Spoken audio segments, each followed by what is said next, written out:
Hello, Star Trek fans, and welcome to the Rebinge Deep Space Nine podcast. My name is Kim. And my name is James. And we're watching Star Trek Deep Space Nine from the beginning, one episode at a time.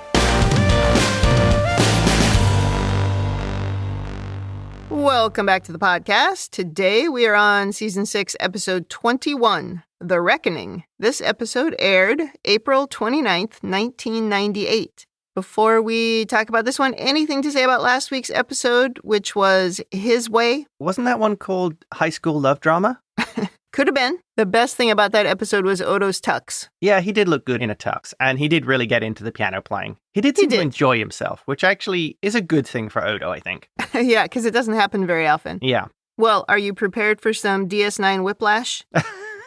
In the pale moonlight, His Way, and now The Reckoning. That is truly some bizarre episode scheduling. You go from absolute highs to lows. We talked about bad Deep Space Nine plans in the early seasons of this show, and now we talk about Deep Space Nine whiplash. Can't be avoided. Well, should we get started on this episode? I have many notes. I do not doubt it.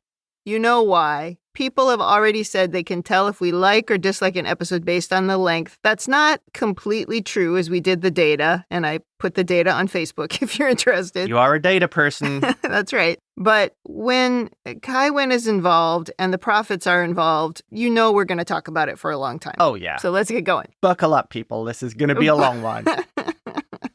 Buckle up. That's right. In the cold open, Sisko is giving everyone an update on the war and concerned that the Dominion is planning on attacking Vulcan. There's some good news as the Romulans have forced the Dominion to retreat from the Benzite system. And Odo wonders, though, if the Romulans will give that territory back after the war. Yeah. Sisko says, let's focus on beating the Dominion now, and we'll worry about the Romulans later.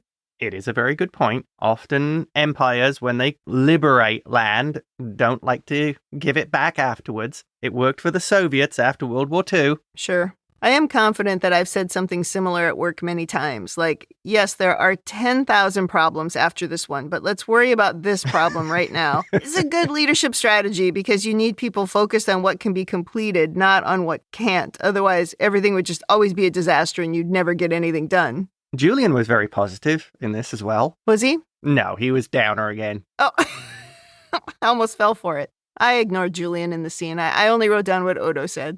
Well, anyway, Sisko finishes the meeting by saying he, Jake, and Kira are leaving for Bajor at 2200 hours, whatever time that is. 10 p.m. 10 p.m., okay. It's a red-eye flight, I guess, to Bajor. Anyway, Kira says the archaeologists excavating Bahala have found something they want the Emissary to see. Now, I think this trip is justified as opposed to Julian's, I'm going on a jolly trip to Party World with some doctors. Yeah, well, and this trip is only overnight, basically. They said they'd be back the next day. Everyone leaves the meeting room, and Kira laughs at Odo's ability to bring up the worst-case scenario with his comments about the Romulans. And Odo says he's expected to be dour and suspicious, which makes Kira smile, and they put their heads together in a very cute way. Yes, I did like that. Now down to a dark cave, and Jake, Sisko, and Major Kira are following a monk through the dark. He says excavating the holy city has been a privilege, and their efforts are an expression of their faith in the prophets and in the emissary. Yeah. This makes Jake scoff, as he isn't thrilled with how seriously Sisko seems to be taking his role as the emissary lately. Jake seems a little bit whiny here to Kira. Yeah. But later on, I feel there's an explanation for why he's like this when he meets with his father. Yeah. He's unhappy about it, yep. Right. There's more to it. Yeah. Which I think we'll talk about then. Yes, and I also have some overanalysis about the way that Sisko is handling this with Jake. Yeah. So I agree, he does seem whiny, but there is a reason for it. Well, now we end up in a cave directly below the Temple of Bahala, where they've uncovered a tablet that's over 30,000 years old. The inscriptions are difficult to read, but they've managed to translate the words, "Welcome, Emissary." When Sisko touches the tablet, he's thrust immediately into a vision. The monk, Kira, and Jake just start walking back and forth behind him, saying things like, the Sisko has come. The circle is complete. One of them says, the reckoning must begin. He is the Sisko. He will not waver. Sisko finally gets annoyed and asks what's expected of him. And they say, it will be the end. Or the beginning. Oh, just like the prophets do. Right? And then he is thrust out of the vision and he gets thrown backwards against the cave wall and everyone rushes to his side. And we cue the theme song. I just keep thinking about the last time we had Atiba Royster on the show and he said, "The prophets are jerks, you guys." And now that just rings through my head all the time because he's right. They are jerks. They can't just tell Sisko what they want. Okay, well, this is my overanalysis. Okay. These are not prophets.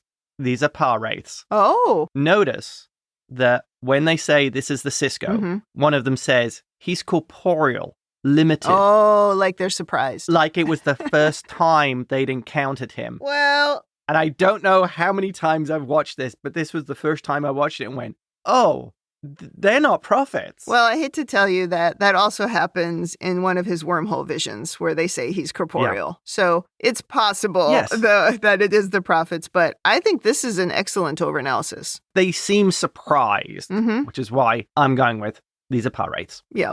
Okay. I accept that. That's pretty good headcanon. Sisko wakes up and they help him to his feet. He tells them the prophet spoke to him and he really needs to know more about what these inscriptions are saying. Yeah. And the monk says they don't have the resources to do any more analysis. And Sisko says, well, fortunately we do. And we jump to the station and Sisko has inexplicably brought that big old tablet back to Dax for analysis. She's not thrilled with this job as it's just a big rock. Yeah. But he asks her to work on translating the inscriptions. And strangely, Dax can't actually find any signs of residual energy or anything from the tablet. No signs of why he got thrown across the room. Yeah. Because in the past, even though you could debate whether or not they're prophets or gods or wormhole aliens, there has always been some sort of a science thing attached to it, like residual readings of some kind. Well, on the promenade, one of the religious people is announcing services are about to begin in the little temple. Sisko appears to be heading in that direction with sort of a sigh. It was a strange scene. Yeah. When Worf calls to say that Kai Winn is on her way to the station, and he looks understandably annoyed, and he heads off to meet her. Did you notice the Vedic, the guy who was calling the service, called him captain, not emissary? Probably a mistake, would be my guess. I wondered about that. Yeah. Maybe he was just referring to him in his official capacity on the station. Yeah. Maybe he doesn't really believe he's the emissary. Oh, well, like you've always said, there's no way that everybody believes it. No way everybody believes the same thing. Impossible.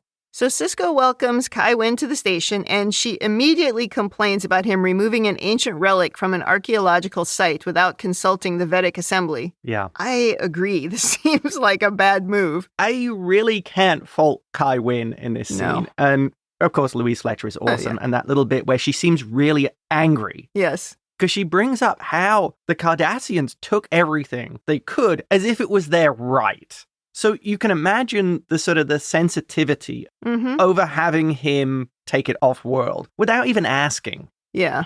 He says he meant no disrespect, but like you said, she reminds him of how the Cardassians used to do that all the time during the occupation. He assures her she'll get the artifact back when he's done studying it. And then she starts making sarcastic comments about him not being an expert in this area. And somehow, I don't know how, but he doesn't point out that her so-called experts were unable to find Bahala for thousands of years, and he found it in an afternoon. I'd like to point out that I just found it while I was high one day. I think all of the evidence that he talks to the prophets is there. She is just annoyed by it. So yeah, I can understand her point of view and sympathize with what she's saying. Yeah, at the same time, we're always led to believe that her concerns are not necessarily noble, but they're more about herself. Right? We're told that a lot. We don't always see it, but we're definitely told that. And Kira certainly believes it. Like, she wants credit, or she wants to be able to say, I allowed the emissary to take the tablet. She wants to be the face of everything. Yeah. Well, Sisko believes that the prophets wanted him to bring the tablet to the station. Yeah.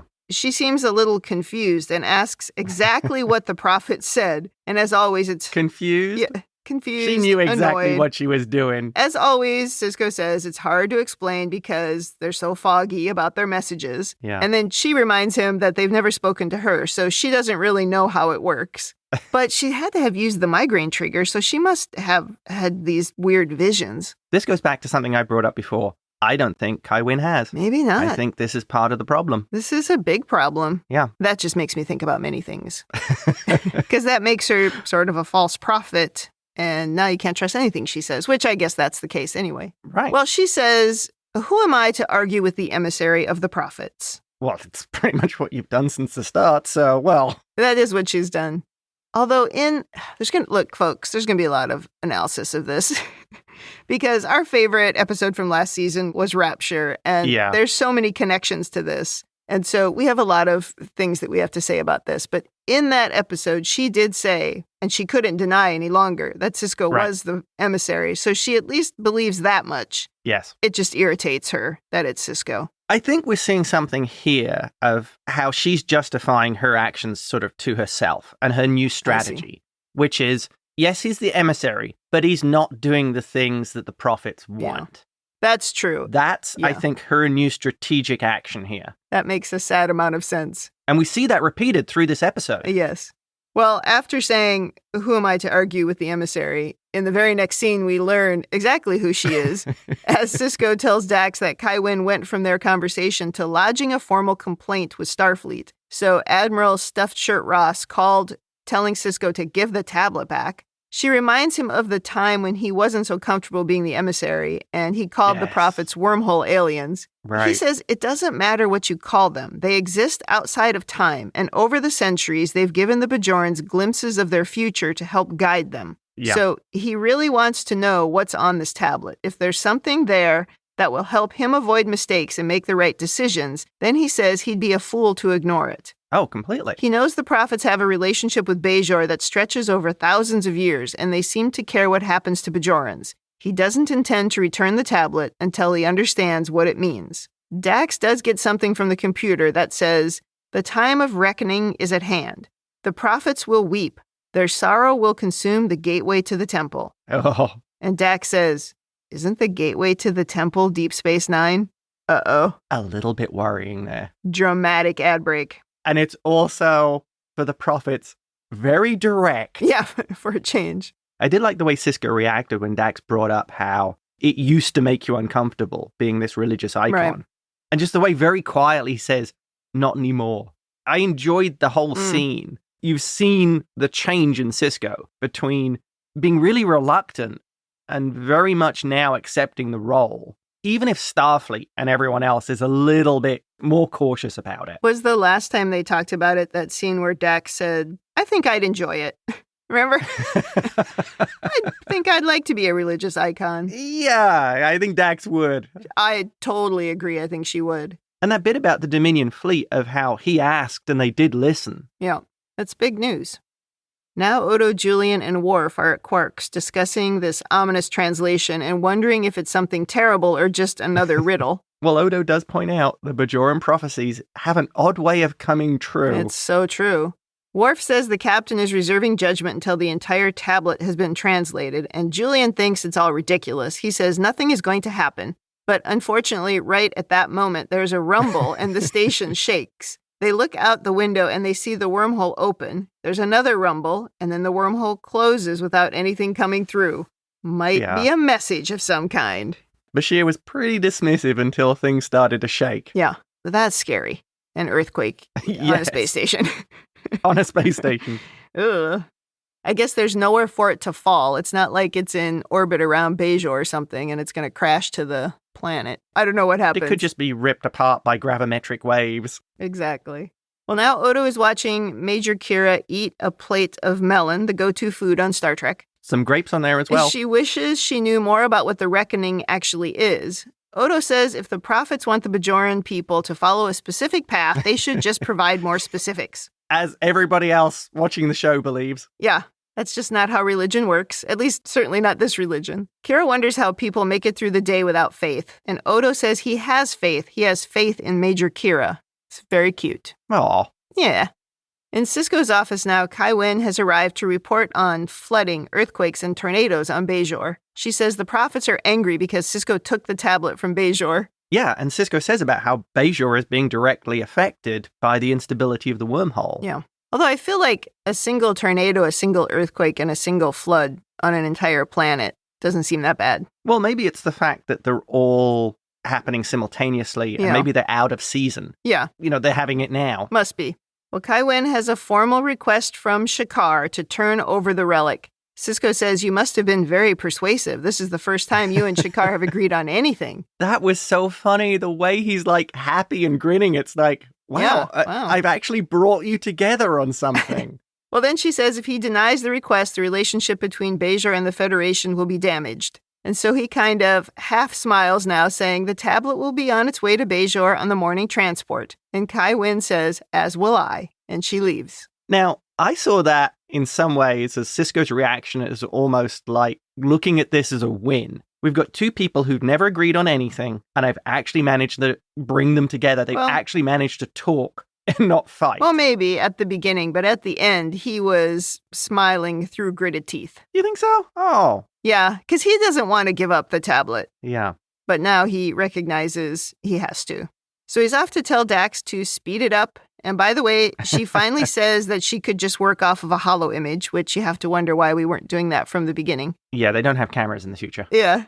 Well, anyway, she's stuck on one translation that either means during the reckoning, the Bajorans will suffer horribly or they will eat fruit. She says, given the tone of the rest of the inscriptions, she bets on suffer horribly. And there's another rumble, and Dax tells him if he talks to the prophets again to please ask for a dictionary. Well, there's also part of the tablet which says, during the reckoning, the emissary will, but it's damaged and she can't read it. Yeah, that's really annoying. Now, you'd think they could write it in multiple places, like front and back or something. Just in case it's damaged. Precisely. I suppose that seems like overkill when you're actually writing something into stone. Yeah. You don't usually have a backup. Also here, I actually have what the meaning of that word is. Which word? Either they will eat fruit or suffer horribly. A couple of scenes ago, when Odo and Kira were having lunch, she was eating fruit. She was eating fruit. So the actual translation is, during the reckoning, the Bajorans will eat fruit. I see. It was in the episode. Has the reckoning started yet? I would argue no. Yes, it has. It has? Yes, because Sisko's touched the tablet, and I saw it as the moment that Sisko touched the tablet is the reckoning has begun, because one of the pah-wraiths actually said it's the beginning. Or the end. Out in Ops, Major Kira tells a tired-looking Sisko that he'll feel better once Kai Winn is gone. Won't everyone? And Sisko laughs and says, she may be the spiritual leader of millions of Bajorans, but she is not an easy woman to like. Kira says if it's any comfort, I don't think she likes you either.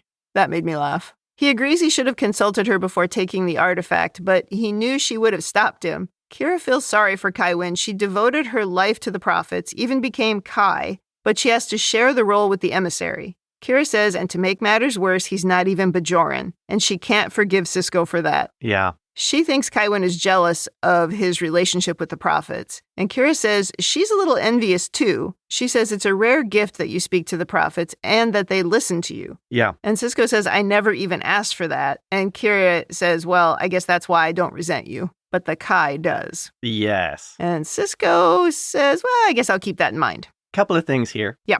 I think Kira is short-selling herself here. She has at least twice communicated with the prophets, and they have listened to her. The first time is the Tribbles episode, where she used the Orb of Time to get them back on their timeline. Somehow she used that orb. And the second was in the Wrong's Darker episode. Mm-hmm. They put her into her mother's timeline so she could see her mother's life. I mean, they listened to her, not in an abstract way, but in a very specific way that she wanted to know about or needed to know about. So yeah, you could argue that Kira talks to the prophets or speaks to the prophets, and they listen. And she had another vision early on with one of the migraine triggers. Remember, with the naked Burial visions. Well, that was more of one of those general, I think. No, but I'm saying if your point is that Kai Winn has never been able to successfully have a vision because she's had no connection with the prophets, Kira has had it multiple times. Oh, yeah, you're right. Yeah.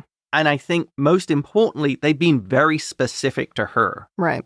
Yeah, I think that's fair. The other thing in the scene, and I guess it's because they needed to do the exposition, Sisko would have figured out Kai Winn by now, or he has figured out Kai Winn. He would know she hates her. He would know she sees him as a rival. Oh, yeah. All the negative things. So I assume this was just done for some exposition to spell out Kai Winn hates you. Yes, I think you could look at it that way.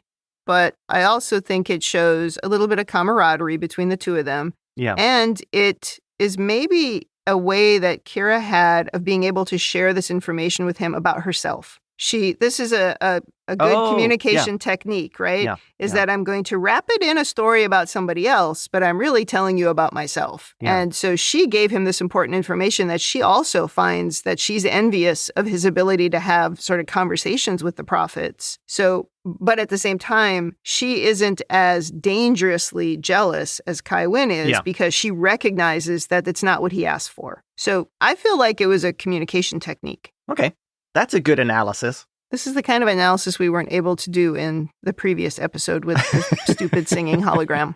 Now out in the station, Major Kira finds the Kai watching the wormhole open and close and asks her if anything is wrong. Kai Winn says she's relieved the emissary has decided to return the tablet, and she claims she doesn't enjoy having to force Sisko's hand.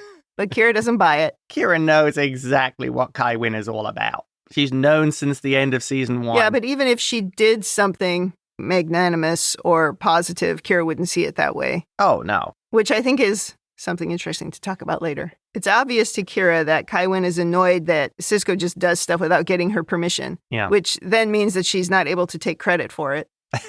But Kai Winn doesn't take the bait in this conversation and just says, we both serve the prophets. There is no higher calling. Oh, yes. Yep. We work together for the good of Bajor. She's good with the words.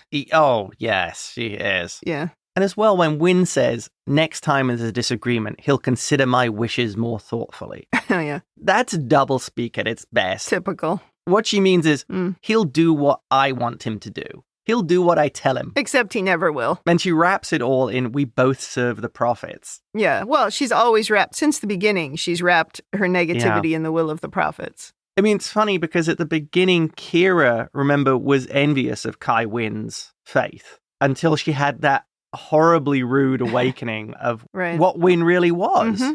It happens frequently when people are devoted to human figures of religion. Yeah. Because they're still human. Or Bajoran in this case. So the wormhole continues to rumble and shake the station. Jake comes to see his dad, and Sisko calls him Jaco, which you know is my favorite thing. Jake is worried about his dad. The emissary stuff scares him. He says twice in 1 year, Dr. Bashir has called him to say something was wrong with his dad. And Sisko knows it isn't easy on him, and he says he didn't ask to be the emissary, but for better or worse, that's what he is. Yes. Then he has this weird line where he says, except for being a dad. I didn't understand what that line reading meant. I think he was just trying to say that Jake still comes first. Yeah, but that's not what he said. He said, for better or worse, I guess that's what I am, except for being your dad. I took it as that. It was weird. But anyway, not the end of the world, just a strange line. But this scene, I think, ties back and justifies Jake's attitude in the caves. Oh, agreed. He didn't want his dad to be there. He was being a little bit whiny about it. Yeah. It's like every time his father, who he cares a great deal about, actually is prepared to sacrifice himself to save his dad. Go and look at the crying episode. And I could understand him in this situation of you wouldn't want someone you care about getting involved again closer with the prophets when every time he could potentially die. And here we are again with some weird vision that Sisko had, and he already was hurt down in the cave when it threw him around. Yes. And Kai Winn is here, and weird things are happening, so of course Jake is going to be unsettled. Yeah. So it makes a lot of sense. I think we missed an opportunity for a better conversation here, though. Yeah. Remember way back in season 1 when Sisko sat down with Jake and they talked through the religious aspect of the wormhole aliens. Right. And how you could look at them as wormhole aliens, but the Bajorans looked at them as prophets. And Sisko talked him through how there were multiple sides and really helped guide him to see there wasn't just one way to look at it. Yeah. And it was an important moment. Here, Sisko could talk about what it means to the Bajorans. Not just, they think that it's the prophets, and what being the emissary means to the prophets, and also what it has come to mean to him. Because there have been these really meaningful things that have happened, including in Rapture, but there have been other examples of it as well. Even in Far Beyond the Stars, he had a vision of a whole other life of someone. Oh, right. And did he talk to Jake about that? I think that he should have. I would hope he has. And we didn't even really get a hint that they had this sort of conversation. Jake is an adult at this point, and I sort of feel like he deserves that heartfelt conversation. Time constraints? Yeah, just in the story, you mean? Yeah. We had 46 minutes in the last episode. They could have made that the B story, and they could have spent some time with this, but I digress. Two-parter. Yeah. Now we go to Sisko tossing and turning in his bed. He eventually gets up, puts on his uniform, and heads to the tablet. He starts talking to the prophets, like into the air, angrily asking why they have to always be so mysterious. Because they're jerks. That's why. Right. They enjoy it. He says, I'm tired of your riddles. Just tell me what you want me to do. And then in anger, he picks up the tablet and smashes it onto the floor. Oh, no. Yeah. And from the rubble of the destroyed tablet, we see blue and sort of orangish red little vaporous clouds emerge and disappear into the ceiling. And if you notice, there were 3 red and 3 blue. No, I did not notice. I just noticed there were more than one each, for sure. Yeah, I had to go and watch that several times to make sure I had the count right. But I say it again, because Winn is not going to like this. Oh, no.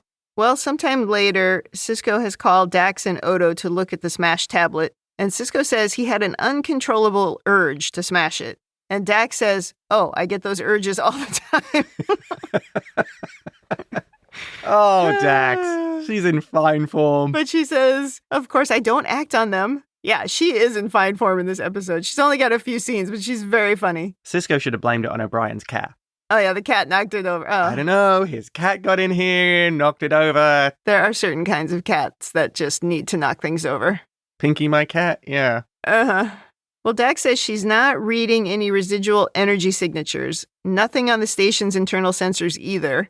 And then there's another big shake of the station.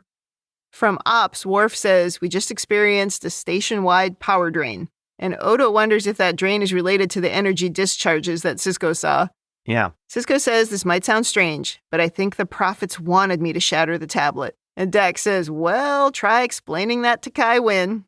And in the next scene, Winn is very upset, saying she can't believe he'd be so petty as to destroy the artifact rather than turn it over to her. She calls it a priceless piece of Bajoran history. Well, of course, that's what she says. Is that just a translation thing? Is she really putting a price on this? Well, it is 30,000 years old. That would be priceless. Yeah. And he just smashed it. The cat did it. I mean, his story is okay. It's legit. But still, if you just look at it from that point of view, it's crazy that he's done this. Sisko says, of course, pettiness is not why he did it. He wants her to believe that the prophets wanted him to do it, but he can't tell her why. He doesn't know what they want next, but he's willing to take a leap of faith and trust that they are guiding him. And he wants Winn to take that leap with him. Yeah. Winn says there's no need for the leap, Emissary. There are more floods and earthquakes on Bajor. Bajorans are suffering because of your act of sacrilege. Yeah. Oh, she loves a word like that. Like blasphemy. Oh, she does. And then there's another power drain, and Odo calls saying, you better get down to the promenade. She plays guilt like a fiddle. Like a religious person might, yeah. Oh, man. And it doesn't really work on him, which I like. Oh, no. Yeah. I think as well, we get the first really big hint here that the difference in the faith between Sisko and Winn, he's asking her for a leap of faith, and she's not taking it. She's not prepared to. No, she's not taking it. First of all, again, I would say her point is valid, regardless of her motives, which we will get to eventually. But he took a 30,000-year-old relic, he brought it here, he smashed it, and there are unusual, terrible things happening on the planet that seem to be connected to this entire thing. You could say it's a coincidence, but you wouldn't say that if you were religious. You were going to say, no, there's something going on. You took a thing that was connected to the prophets, and now they're punishing us. I can see her point. He's also the emissary and asking her, the religious leader, to take a leap of faith about what the prophets want. But what is she supposed to do? Is she supposed to go back to the planet and the people who really are suffering and say, no, everything's fine? She ought to ask him to make a statement. That's a good point. The two of them together, if they actually work together, this would be a case of trust in the prophets. This is not something to panic about. Yeah. Well, maybe it is. But again, the whole planet isn't going to believe it. Yeah. So she doesn't know how to deal with this, and she's just trying to stop it. The problem I have with her is she's such an opportunist. Well, of course. I can't believe she's genuine. And that what she's doing is using this as a way to leverage some kind of rift with the emissary and the people. Yeah. No, she's not being genuine. Her motives are not pure. Yeah. Which is sort of why the writing here for this character can be so good. Because in many cases, what she does and says is the right thing or could be the right thing. Yeah. The trouble is her motivations are not the righteous motivations. Agreed. Well, the news on the promenade is not good. We see Kira standing in the doorway of the temple, her hands outstretched to her sides with energy surges coming out of them. She appears to be sort of catatonic, and Odo is looking very worried as everyone is running and screaming. Yeah. He says, I think we found the source of the power fluctuations. Finally, the electricity surges stop, and Kira walks towards them slowly, with a random wind blowing her hair. Yep. This is very dramatic. And if you notice, Morn is in the crowd as an onlooker. Yep. He's got to be in the front row of the action.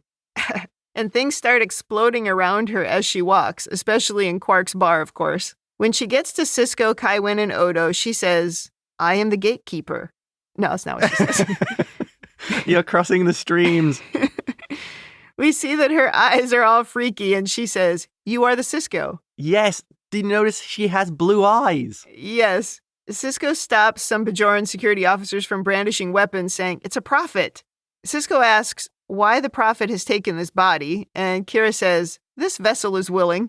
The reckoning. It is time. Another dramatic ad break. Oh, yeah. After the ad break, Sisko asks what the reckoning is, and she confusingly says, it's the end, or the beginning. Once again. She says, I await the keymaster. No, she doesn't say that. This did seem very Ghostbusters, Very I have to Ghostbusters. admit. She says, I await Cost Emojin. And Kai Winn says, oh, the evil one.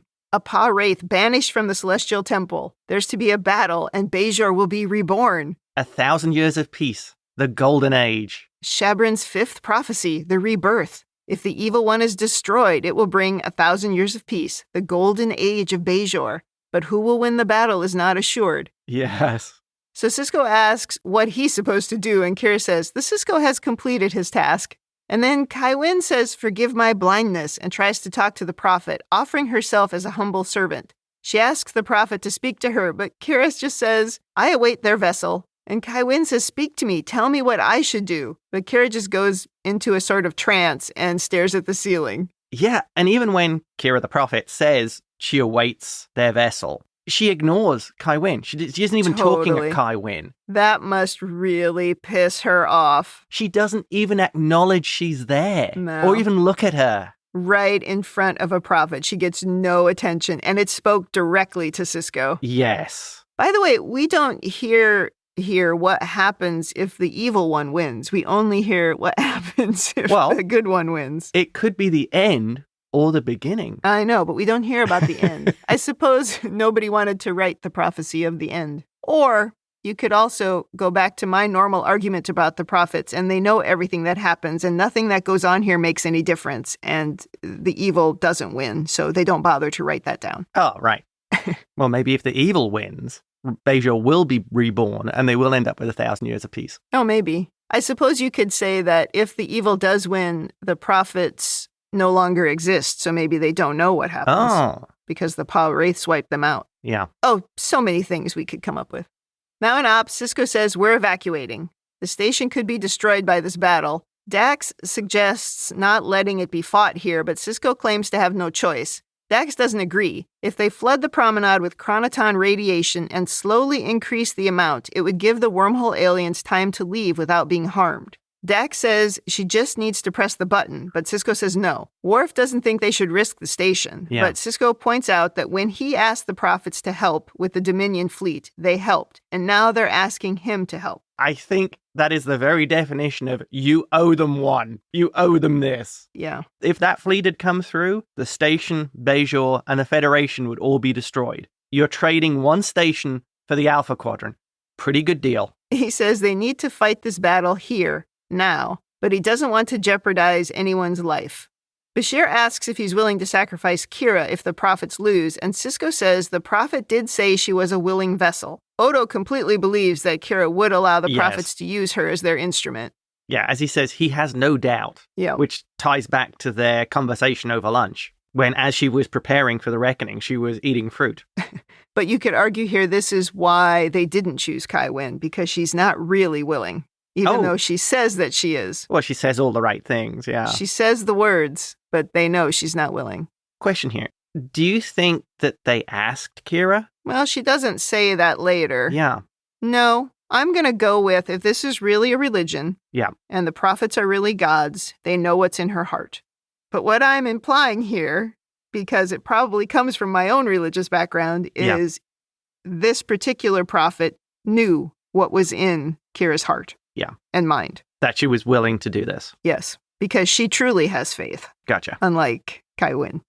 So Sisko says we should begin the evacuation immediately, and everyone starts working. Winn is just sort of standing there in ops, looking concerned. Now we see ships leaving the station and people rushing to transports. Yep. Worf stops Odo to talk to him, and he says that Odo should have helped persuade the captain to end this. But Odo said he needed to respect Kira's wishes. Worf isn't sure he would have made the same choice. But Odo expresses his faith in Kira. Yes. Back in Rapture, though, Worf expressed deep respect for Kira's faith, so this is interesting here. But he wasn't married then. That's true. But even if you are married, wouldn't you respect the heartfelt wishes of your partner? Well, yes, you should.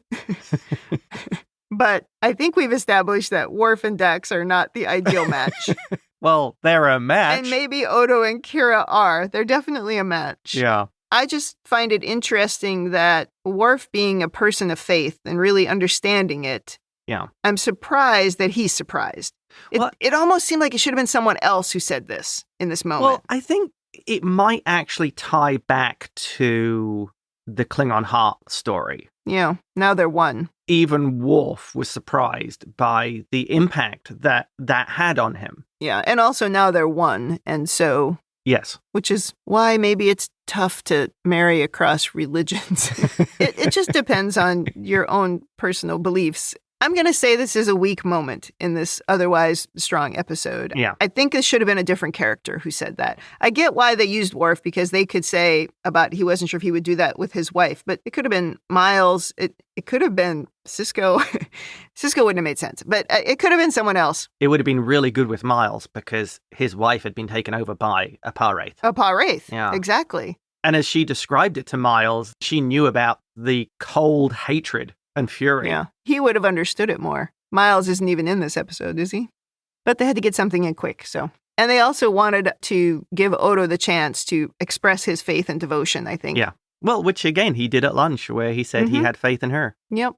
Well, in Ops now, we learn the station will be down to a skeleton crew within an hour. Sisko has managed to convince Starfleet that they shouldn't defy the prophets. Worf says they are the only thing keeping the Dominion from coming through the wormhole. Which I think answers your question about why aren't they just sending more through. It sounds like the prophets are actively stopping them. I hadn't thought of it that way, but that could be true. Are they blowing up anything that comes through there, or just Jem'Hadar ships? Maybe they just stopped the Jem'Hadar. Yeah, maybe. We haven't seen anything come through this whole season. Remember when that was super important? No, it never happens.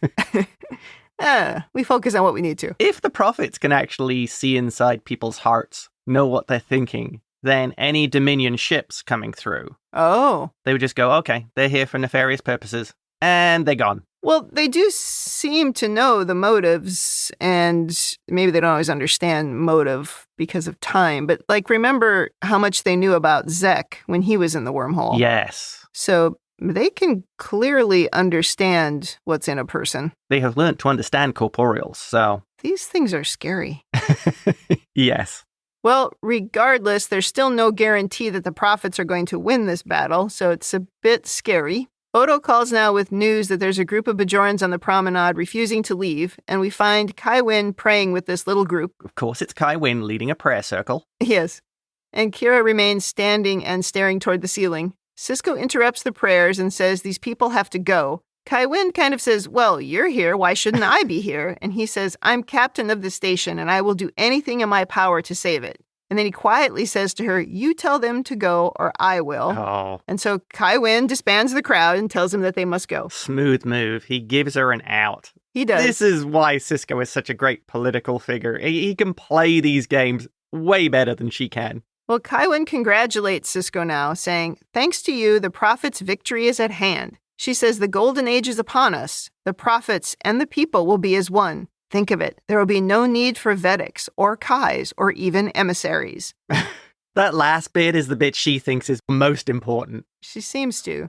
And then the lights start flashing and Kira says, Cost-Emotion has chosen its vessel. And I think we all saw this coming as Jake appears on the upper level and he twists his head sharply as electricity is now shooting out of his hands. And he is dressed very sharply, too. I don't know where that outfit came from. He looks good. Oh, yeah. Goes really well with the red eyes. Yes, his eyes are red. And also his voice is really deep. And he says, let it begin. Some of this is like a very funny paranormal movie. It is, yeah. Or maybe something from Supernatural. Oh, right. Now, I did think this was a peculiar time for Kai Winn's little speech. Yeah. But I guess this was her only opportunity to do it. Now the Prophet and the pah-wraith face each other on the promenade like we're about to have an Old West shootout. Sisko is very upset and he offers himself up instead of his son. Yeah. And the pah-wraith says that the emissary's faith wavers and he knocks Sisko backwards. Kai Winn looks on shocked as the two start firing electrical impulses at each other, and it's the colors of the lights that we saw come out of the broken tablet earlier. Right. Blood starts coming out of Kira's nose almost immediately, and Jake starts looking very rough, and the veins in his face are popping out. Kai Winn tries to get Sisko to go as the battle continues, and Dax arrives saying, we can trigger the chronoton generator at your command. At this point, I don't know, I put in my notes that I'm not sure we need Sisko's permission to do it now. Well, I feel like he's not acting as captain, he's acting as the emissary. And he's still in the chain of command for Starfleet, so yeah, but Dax is going to follow it. But as we've seen in Star Trek before, Dax has the ability to override him. And certainly so does Worf. Yeah. Remember we had this conversation so many times watching Prodigy when we had two people tell Janeway that she was being emotional. Oh. Tell me Sisko is not being emotional in this episode. Yes, he is. They could very easily say, oh, he wasn't in control, and so we made a different decision. Well, Sisko says, no, we've got to play this out. He believes the prophets will protect Jake. He says they're trying to destroy the pah-wraith. The prophets will not let anything happen to Jake. Dax does not understand how he knows this. She says the energy buildup is going to cause an explosion. We have to get out of here. But Sisko's not willing to leave Jake. He orders Kai Winn and Dax off the station. That there is the difference. Sisko has embraced the faith. He has the faith now, even if he might not call it faith. That's what that is. Yes. Oh, yeah. Sisko does see that the Prophet is starting to win, and Kira is getting the upper hand. Jake is looking quite weak. Oh, yeah. Kai Winn and Dax head to Airlock 8. Dax calls Worf, telling him to meet them there. They do get separated, though, when Dax stops to help a family, and we see Kai Winn going the opposite direction from what Dax instructed her. Yeah, she, sneaks off. Mm-hmm. From the outside of the station, we see ships leaving and electrical charges flying all around. Back in the battle, Kira is clearly winning as Jake looks rougher and rougher, but suddenly there's a flash of light, and Kira yells, no! And we jump to ops, and we see that Kai Winn has initiated the chronoton radiation flooding. Yes! And the computer says levels at 37% and rising. Yep. And she says, may the prophets forgive me. Back on the promenade, the entities leave their vessels and disappear as Jake and Kira fall to the floor. Sisko runs to Jake, and both Kira and Jake appear to be conscious but injured. Now we go to Sisko recording a log, and he says the station's population is returning and repairs are underway. Major Kira has recovered, but Jake is still in the infirmary. Bashir says he'll be laid up for a few days, but he'll be okay. I assume this was because he was getting the stuffing beaten out of him by the Prophet. Yeah. The pah-wraith wasn't as powerful as Kira's entity. Yeah, it seemed like it. It also might have been because Jake wasn't a willing vessel. There may have been more of a battle going on there. Oh, that's a good one. Sisko touches Jake's face, which makes me start to cry. Oh. And Sisko says he doesn't know what to say. He's clearly torn about what he's done, but he doesn't really know how to explain it. Jake says he doesn't have to explain. When the pah-wraith was inside him, he could feel the hatred, and he knew that it couldn't be allowed to win, even if it meant he had to die. Jake says, you did the right thing. And everyone cries as Sisko hugs his son. That was quite something. Jake also being the hero in this situation. I think he let him off too easily. Really? Yeah, I really do. But we'll talk about that. Now Odo meets Kira coming out of a prayer service. She's still trying to make sense of what happened. She isn't sure why she deserved the honor of being chosen by the prophets. And Odo says maybe it's because you had faith and humility. She thanks Odo for respecting her beliefs and for telling the captain that she would have given her life to serve the prophets. This is the kind of person, by the way, that Odo is, and I'm so happy that someone is finally seeing Odo for the emotionally intelligent individual he is. Well, I loved it when he said, I wouldn't have minded if the prophets had chosen someone else. I know. That was good. Well, Kira needs to take the Kai to her shuttle, so she kisses Odo's cheek. And Winn is just so full of herself. Well, Kai Winn is, of course, disappointed to get Kira and not Sisko.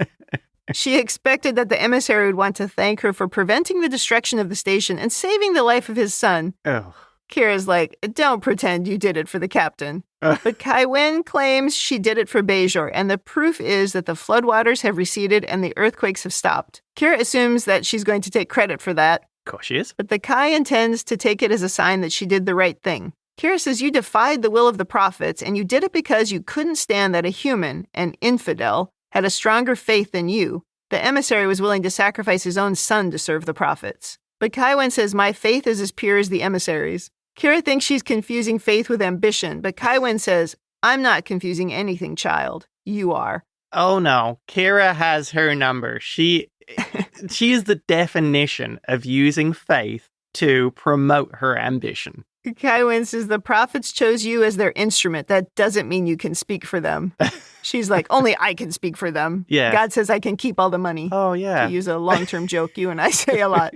Right. Kira, though, figures because of her interference, the evil still exists, and she's not sure if even the prophets know what that will mean for Bajor.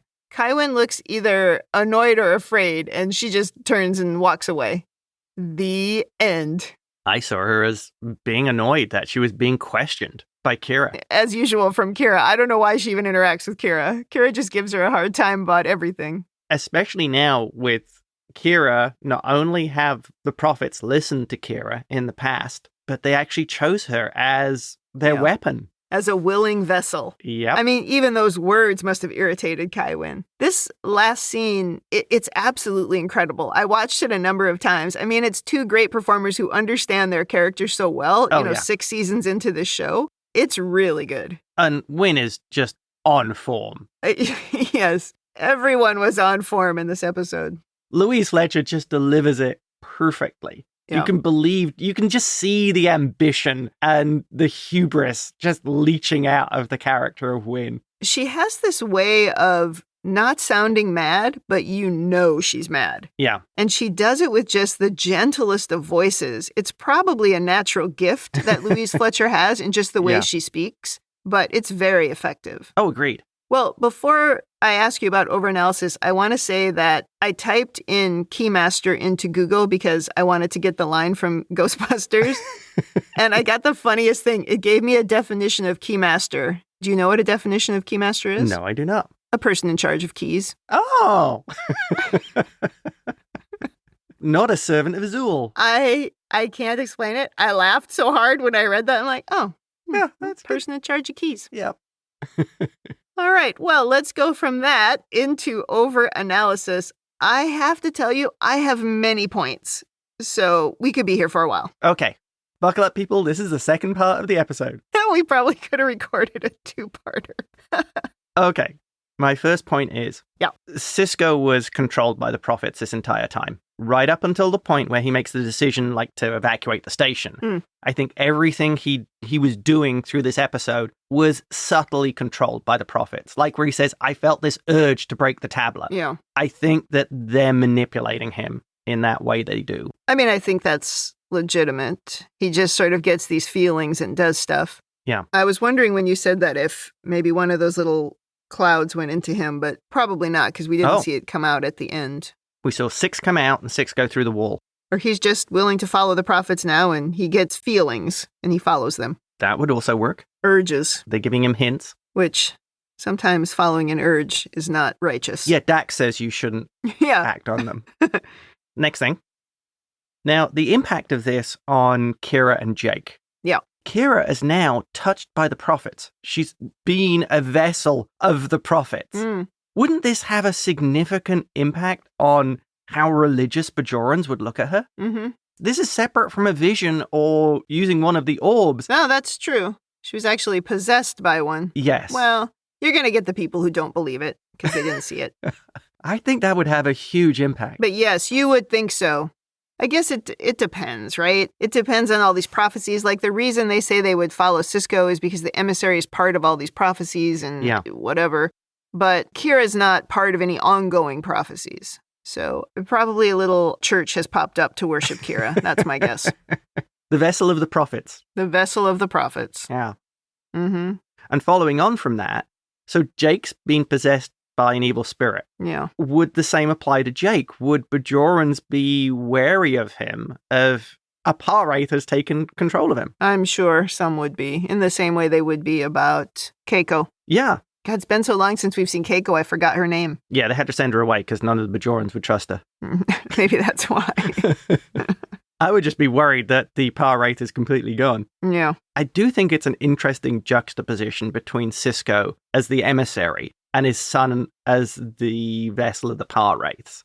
Of the pah-wraith, yeah. That is interesting. I assume they did that very deliberately. Probably. To either shake Sisko's faith because they were choosing his son, or just basically to needle Sisko of, oh, we're going to choose your son. Well, maybe. Part of me also wondered if it just happened that way because Kira and Jake were the ones in the cave when they found the tablet. Oh. But you make a good point. It's going to test the emissary's faith, but they don't. Why would they care about testing the faith? It's a good question. Yeah, so maybe it was just them being petty. Maybe. Or maybe Jake really was willing because they recognized that Jake would do anything for his dad. Oh. And he'd been really worried about him, and this would give him an opportunity to understand it more and to be more a part of it. Oh, you could write Jake into being willing if you really headcanoned it. We can save your father from this. That sort of approach. No, because that's not what the pah-wraith wants to do. But I'm saying they may have viewed Jake as being willing because, again, what's in his heart is he wants to understand what's going on with his father and with the prophets and the faith. He wants to understand that. And he also wants to help his father. So that could have made him appear to be a willing vessel. Oh. Why would Jake be willing to take on the evil one? I'm not saying he was necessarily willing to take on the good one or the evil one, but he was willing to be a part of it. Ah. Though we have evidence with Keiko that you don't have to be willing to take on a pah-wraith. But as part of this particular act, if there was a specific prophecy about it that said you had to be willing, then I'm just saying he may have been the one most open. Right. Just because he wanted to understand and he wanted to help. Right. Not, I want to take in your evil. He wanted to help be part of the resolution. And part of that was somebody had to be the vessel for the pah-wraith. Exactly. Okay. I can headcanon my way there. Wow, that is a pretty interesting one and also pretty dark. Yeah. Because it might not end well for Jake. In response to your point there, I would say that the pah-wraiths are awful and evil, and we've already seen that they will do what they want. That's more likely. Yeah. Yeah. They were just being vindictive and nasty. I was just overanalyzing. You know, that's what we do in this section. Yeah, that's some serious overanalysis. Yeah. Okay, next thing. The reckoning. The prophets and the pah-wraiths can see all of time, so why would they specifically need a reckoning? Yeah. I believe the reckoning refers to Winn. I did wonder that. She was given a choice to prove her faith, to stick with the emissary, let this play through, and she chose not to. She did not want the order to change. She still wanted the Vedics and the Kais and the emissary. She chose violence. And the worst thing for her would be to lose her power. I think she demonstrated here that she doesn't have faith. It's all an act. And now she is going to face her reckoning. It was very interesting that she said, "May the prophets forgive me," in that moment. Because what was she saying if she doesn't really believe? I guess she probably does believe. She just is feeling on the outside of it. So she took a little bit of control back so she could remain in her job. Yeah. I did wonder in one of my overanalysis points if Winn is part of a prophecy as someone who stops 1,000 years of peace. Yeah, that's not a good prophecy to be involved with. Yeah. That is super interesting. Okay, over to you. Really? So, firstly, as much as I really enjoyed this episode, it did seem a little simple in the end. Like, this is good, this is evil. And I wanted a bit more of an explanation about what that means, but you never quite get that from religion, and I think that might have been a little bit too much to hope for. But I could see a critic of this saying, too easy. Really? Yeah. I think personally I liked the way the story went. The fact that there was these two sets of the prophets, those that had cast out, and then the prophets in the temple. Yeah, I guess if you paid attention to the pah-wraith episode, it does make sense that they were cast out and that they're basically trying to get their power back. I do wonder what happens to that pah-wraith for now, because that thing is still alive. And I assume there was more than one of them. If there were 5 of them or whatever, yeah. Well, maybe this is another overanalysis point. I saw the tablet as actually containing the 6 pah-wraith. 3 blue, 3 red, balancing out the good and the evil and trapping them in there. Oh, I gotcha. These pah-wraiths have been trapped in there 30,000 years. Yeah, with prophets, basically counteracting them or counterbalancing them. Until Sisko smashed Yes. the tablet. If Kai Winn stood on the promenade screaming to not interfere, I wonder if everyone would have looked at her differently. Like, is the right thing to sacrifice the people for whatever the heck is going on? Like, Sisko was the one doing it, so we believed that to be the righteous path. But what if she was the one stopping anyone and just, saying, no, you can't interfere. You have to let this happen to Jake and you have to let this happen to Kira. How would everyone have looked at it differently? Interesting. Well, I think then she would have been on the same page as the Emissary. And I think that would have been a personal defeat for her. But if you look at this from Starfleet's point of view, from like Dax's point of view, for example, they're going to think Kai Winn did the right thing. She saved Kira and she saved Jake and she saved the station. Well, I think that's the problem. Starfleet is going to look at this as a very unemotional, unreligious. They view it as aliens. Yeah. They view them as aliens, not as gods. And in some ways, that's almost hypocritical. You're not supposed to interfere in other planets' development. I propose that the battle between the pah-wraiths and the prophets is part of Bajor's development. You shouldn't be interfering in this. This is a Bajoran station. Yes, it's run by Starfleet, but it's a Bajoran station. And this is part of their religion and part of their religious evolution. That's a good point. Starfleet should not be having anything to do with this. That's a good point, since they were able to get Starfleet off of the station. Right. They were able to evacuate it. Their only real concern then is the Dominion War and the protection of who's coming through that wormhole. Right. Okay, that's interesting. I think this might be an example of Starfleet having very fixed morals of we don't interfere unless it's in our benefit. Well, sure. I was just thinking that if you view the prophets as aliens and not gods, then this is actually quite awful what was going on. And we would really vilify the person for not protecting the people involved. But we're not doing that because Sisko was on the other side. From a Bajoran perspective, Kira's perspective, she would take the opinion of don't interfere. This is part of my world. And I have to believe that this just really lifts Sisko up even higher in her estimation because he was willing to sacrifice his son. Yes. And he didn't try to stop it. He didn't question it. Well, and he didn't run as well. He stayed on the station. Yeah, and he didn't run. Gosh, if he ever wanted a groupie, it's going to be Kira.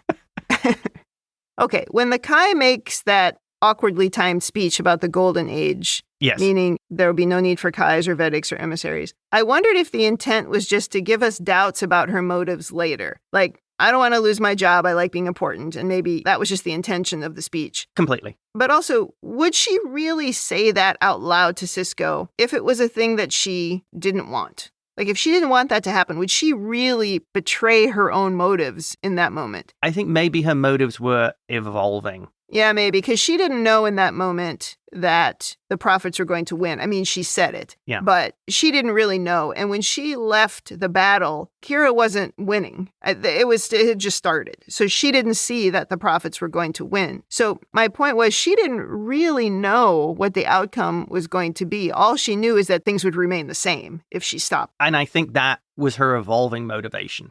I just feel like there is a way to watch this from a different perspective. Yeah. Where when you look at it, she left the promenade not knowing what was going to happen, which side was going to win. She maybe got to Ops and just said, screw this. I'm stopping it. I'm going to stop it. This is going to fix the problem. It's going to stop the earthquakes. It's going to stop tornadoes. That could have been there. Yes. But we know so much about her. We know her motives were selfish. And I think that actually fits with Kai Winn. Remember, I've said in the past about, I'm pretty sure Kai Winn's view on a lot of things is, the prophets want you to do this. I'm not telling you to do it. The prophets want you to do it. Oh, and I'm the figurehead of the prophets. Yeah. So, yeah. She uses them to justify her own agenda and her own quest for power and control. Yeah, that's true. I would see her looking at this, and she doesn't want the order, the current way things are, to change. Because she's in charge. Yes. Except for Sisko. And I would assume in her mind, she has found some way of saying, me doing this, flooding the deck with the chronoton radiation, that's what the prophets really would have wanted. The prophets, although she never lies and says the prophet spoke to me. No. She could have. Yes, she could, but I think she would be more subtle and say, I think this is what the prophets wanted. This is the will of the prophets, yeah. Oh, trust me. Have faith, child. I still want to know what would have happened if the evil demon had won. But does this mean that the reckoning is still to come because it didn't happen? Or did the prophets not know now what happens from here? Impossible. They're outside of time. There are things to come. Oh, I still question that the crew needed Sisko's permission to flood the promenade with chronoton radiation, but I see your point. This is a Bajoran station, not a Starfleet station. But I think Sisko was not acting in Starfleet's best interest at that point. He was operating in the Prophet's best interest. And I think Worf should have just pushed the button, because I believe 7 of 9 would have pushed the button. I think you are completely justified, if you're a Starfleet officer, of saying Sisko has been compromised by aliens and is not making rational decisions. Every admiral would back that person up, yes. Therefore, Worf or Dax, as the senior officer, can say, we're flooding the station. That admiral in Rapture would back them up. Oh yeah, 100% he would. And I think Starfleet might back you up in this as well. I really like Sisko talking about the prophets or the aliens and how they exist outside of time and how they're trying to guide Bajor into the future. I like the way he talked about it like that, rather than calling it a religion or calling it faith. He's like, here's an evidence-based thing. Yes. I just found it really fascinating and more believable than Sisko suddenly becoming a very religious person. Agreed. Sisko doesn't really need to just embrace it because he has proof through the prophecies. Yeah. Things that have happened have come true. So if you're looking at it as purely evidence-based, fact-based, you can go, wow, the prophecies say this will occur, and this occurs. Yeah. It's a way you could see somebody grounded in science and logic, like Sisko, to accept what's happening. Or find a way of justifying what's happening. Yeah, I would agree. I really like that. I thought that was a cool part of this episode. And then my last point, at least the last point I haven't talked about yet, is I thought Jake letting Sisko off the hook happened too quickly. Really? If the show wasn't episodic, then I don't think that would have happened. Yeah. This could have been a crucial turning point in the story where Jake says, you need to figure this emissary thing out, and you need to do it without me being a plaything. Okay. Being a toy that gets thrown around on the station. Something really critical could have turned from here. I have a headcanon here. Yeah. This is the point Jake realizes how important this is. He felt the pah-wraiths. Yeah. He was able to see what this is all about. Maybe he got a moment of clarity. Oh, maybe he had the moment of clarity. And saw what the alternatives are, why his father was following this path, what it meant to him. He lets him off the hook easily because he finally gets it. Interesting. It's like, it's not, you're just a religious figure. It's you're fighting something that is distilled evil. Does he start going to temple now? I thought it was funny because Sisko was like going to walk into the temple at some point in the episode, and then he was like, meh, and then Kai Winn was coming and he went and did something else. He had sort of a funny look on his face, and I wondered what it meant. But I think I answered my own question by saying he's still not 100% looking at this as religion. It's still science. And there's the duty side of it as well, his Starfleet side. But you could be religious and follow your duty. Oh, but I mean, in that particular moment, he wanted to go to the Bajoran service. Yeah. But the religious leader of the planet is coming to his station, and as the captain, as the Starfleet representative, he has to go and greet her. Yeah. So his personal desire to attend the service is overridden. He still has to do his duty. No, I agree with that part of it. But what I'm saying is before that, he didn't look 100% convinced that he was supposed to go in there or wanted to go in there. He was still looking a bit iffy. Yeah. That's the part that I'm saying. I think he's still not becoming a part of that religion or accepting that as a religious faith. Okay. Yeah, I don't have a good answer for that one. Okay, so let's go to women in the future. I do have a few things. Kai Winn continues to be a complex character. I don't mind that she's unlikable or even that she's the villain. Her motives are deep and not always clear, so I really appreciate that. So I continue to really respect that character. She's so enjoyable to watch. I know, she is. The people who listen to this podcast are so tired of us going on and on about Louise Fletcher, but she's amazing in this show. She's amazing. Odo respecting Kira's faith and beliefs is an incredible leap for a show that doesn't understand relationships. I give them a lot of credit for writing that and portraying that here. This is a good example of why getting to know someone before becoming romantically involved can really add to the richness of your relationship. I mean, maybe I'm reading too much into the whole thing, but this really seemed like an advancement for this show in terms of how a relationship can work. I was impressed with that. I also really enjoyed Dax in this episode. She's like, this rock is dumb. I don't want to do this. Yes.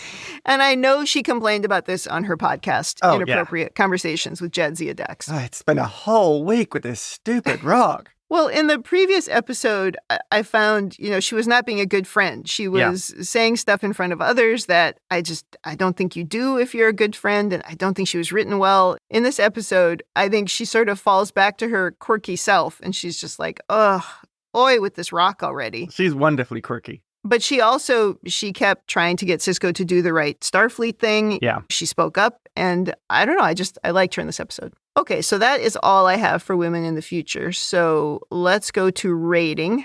Thumbs up, thumbs down, or neutral. What is your rating? 2 thumbs up. I don't see how you could give this episode anything less. Oh, that's your whole rating? Okay. There's so much good stuff in this episode. Everybody is absolutely on point. So many questions come out of this episode, and it starts leading towards the ultimate outcome of the series. Rewatchability is 9.95 out of 10. Absolute thumbs up. So enjoyable. Oh, yeah, I'd watch it again. Well, one of the fun things about doing this podcast with you is, and I know you've said something similar, is that sometimes we can change each other's mind about how the episode is, right? If it's good or bad. Or maybe it just opens our eyes up to different things that we didn't see when we just watched it on our own. And I always was going to give this episode a thumbs up. I really enjoyed it. There was no doubt. But I questioned whether it was too simple in terms of this is good, this is evil. And I questioned a little bit why Jake would have just at the end been like, oh, yeah, it's fine. I get it. But you've really helped me see that there was depth to that I just wasn't picking up on before. So I'll still give it a thumbs up, but I'll maybe even give it a little bit of a higher thumbs up because you've given me a new way to think about it. And I actually think I want to watch it again now and after our conversation, because we went into a lot of different ideas about things. So I think I'll watch it again, but I can see why people say this is the best season of Deep Space Nine. And I've also seen people try to convince me this is the best season ever of Star Trek. This, again, depends on what you're trying to get out of Star Trek. But I can see why. There is so much richness and depth to episodes like this and to these stories. And they're not trying to contain every story to 46 minutes. That gives you the ability to write things that are more meaningful, more complex, will stick with people more as long as they're willing to stick with it. And it makes it more like modern shows because they're willing to do that. But then they keep sticking in those crappy episodes here and there to lighten the load and to show, see, we're still episodic. And I just wish you could pluck those out of there and just watch this like one big dark story. And I think it would be better. But these kinds of episodes are what make the show good. Yeah, I would agree. This is why I loved the show back in the day. I get it. I do. I get it. I watched this episode 4 times before we did this episode. I don't blame you. I watched a little Ted Lasso. Shockingly, we have reached the end of my 11 pages of notes. I have never taken more notes. I don't even think Rapture had this many notes. It's totally worth it. Thanks for getting to this point, people. Yeah, right. How many people are still listening? We don't find that people tend to stick with us when we go over an hour, but hopefully you did, because this was quite an episode. Okay, that wraps up Season 6, Episode 21. Come back next week for Episode 22. In the meantime, if you'd like to send us your own overanalysis of this or any episode, or if you just want to say something nice, you can email us at ReBingeIT@gmail.com or tweet us at ReBingeIT. We're also on Instagram and YouTube at ReBingeIT. You can check us out on TalkThroughMedia.com, where you can leave feedback for individual episodes, and you can also listen to other podcasts in the network. Thanks for joining us on the Rebinge Deep Space Nine podcast. That's it for me. And that's it from me.